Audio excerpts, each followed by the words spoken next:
How much is fear driving your experience, driving your learning, driving your life? A huge part of being an entrepreneur is you get into an incredibly uncomfortable state very quickly because, almost by definition, you're trying to do something that nobody's done before. What happens is you're in it, and there's really no reason to continue. The job is no longer fun. It's making you sick. You're not getting any sleep.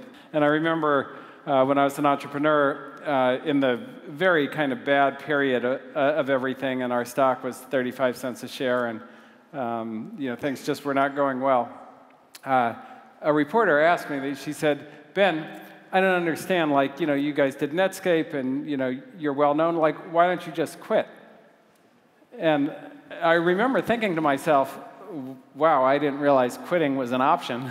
Layoffs are probably the most traumatic in that, it really is a failure of the company. So the company failed, but the consequence is paid by the employees. Probably the day that your employees are going to remember most about working at your company is the day of the layoff. The biggest challenge any leader has in any company is communication. People aren't getting laid off today because of something they did.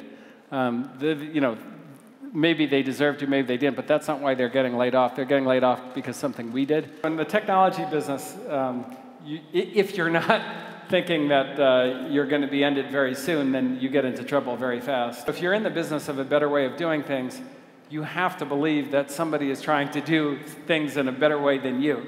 And so if you don't do it first, you're going to have a problem eventually.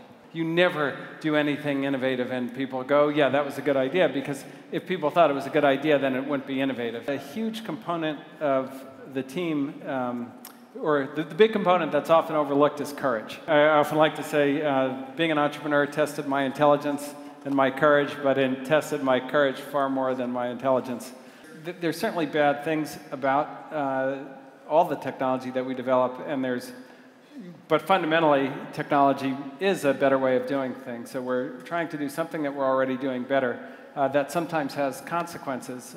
Technology has helped us survive many things, and we have many more things coming that could be dangerous. So I think starting at the point of should we continue technology or not is probably the wrong starting point. It's okay, how do we manage the technology that we're developing is a better question.